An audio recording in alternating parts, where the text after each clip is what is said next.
Hi friends, அனைவருக்கும் வணக்கம். Welcome to my channel. எல்லோரும் எப்படி இருக்கீங்க ஃப்ரெண்ட்ஸ்? நல்லா இருக்கீங்களா? இந்த வீடியோவில் கவரிங் நகைகளை எப்படி ரொம்ப ஈஸியாக சுத்தம் செய்கிறது அப்படின்னு சொல்லி பார்க்கலாம். கவரிங் நகை கருப்பாகிடுச்சுன்னா அதை சுத்தம் பண்ணோம்னா அந்த கலரும் சேர்ந்து போயிடுனால நம்ம கொஞ்சம் பார்த்து சுத்தம் பண்ணுவோம். ரொம்பவே ஈஸியான மெத்தடில் நம்ம இன்றைக்கி இதை சுத்தம் பண்ணலாம். வாங்க இது எப்படி சுத்தம் செய்கிறதுன்னு சொல்லி பார்க்கலாம்.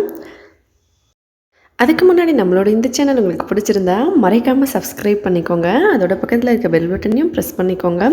இதனால் நம்ம எப்போ புதுசாக வீடியோஸ் அப்லோட் பண்ணாலும் உடனே உங்களுக்கு ஒரு நோட்டிஃபிகேஷன் வந்துடும். நம்மளோட எல்லா வீடியோஸையும் நீங்கள் மிஸ் பண்ணாமல் உடனே பார்க்கலாம். இப்போ வாங்க வீடியோக்குள்ளே போகலாம்.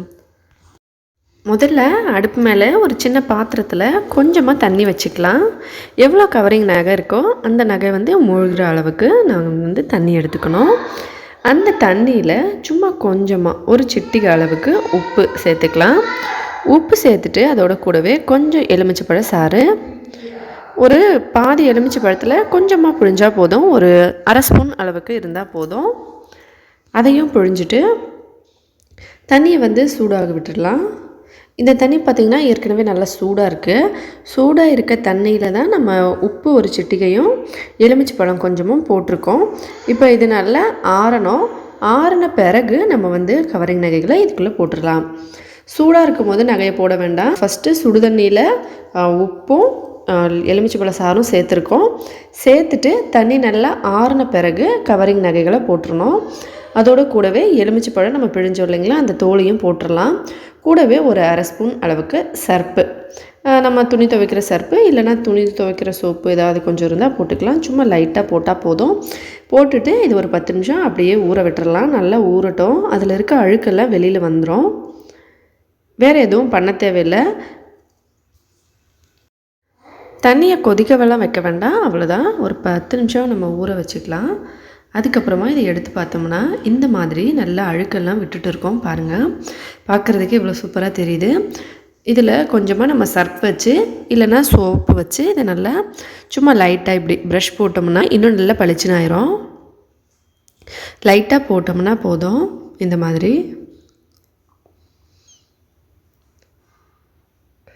சும்மா இந்த மாதிரி எல்லா பக்கமும் நல்லா தேய்ச்சி விட்டோம்னா அழுக்கெல்லாம் போயிடும்.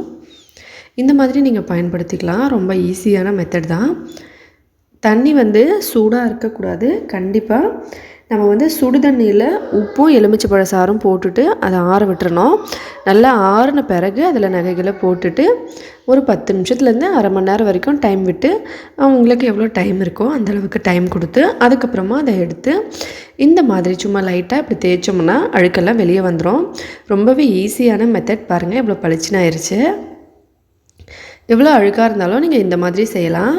ரொம்ப ஈஸியான மெத்தடில் கவரிங் நகைகளை இந்த மாதிரி சுத்தம் பண்ணலாம். இதே மெத்தடில் நீங்கள் வெள்ளி நகைகளையும் சுத்தம் பண்ணலாம். ஏற்கனவே நம்ம சேனலில் வெள்ளி நகைகளெல்லாம் எப்படி சுத்தம் பண்ணுறதுன்னு நிறைய வீடியோஸ் அப்லோட் பண்ணியிருக்கோம். நீங்கள் பார்க்கலனா மறக்காமல் செக் பண்ணி பாருங்கள். இந்த மாதிரி பாருங்கள் எவ்வளோ பளிச்சுன்னு ஆயிடுது. ரொம்ப ஈஸியாக ஒரே ஒரு சுற்று வரைக்கும் நம்ம தேய்ச்சா போதும். ரொம்ப நேரம் தேய்க்கணும்னு இல்லை.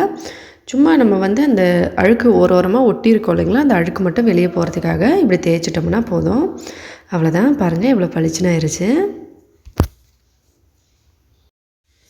அவ்வளோதான் ஃப்ரெண்ட்ஸ். பாருங்கள் எவ்வளோ பளிச்சுன்னு கவரிங் நகை சுத்தமாகிடுச்சு.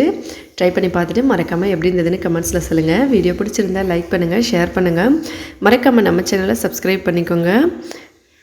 நன்றி, வணக்கம்.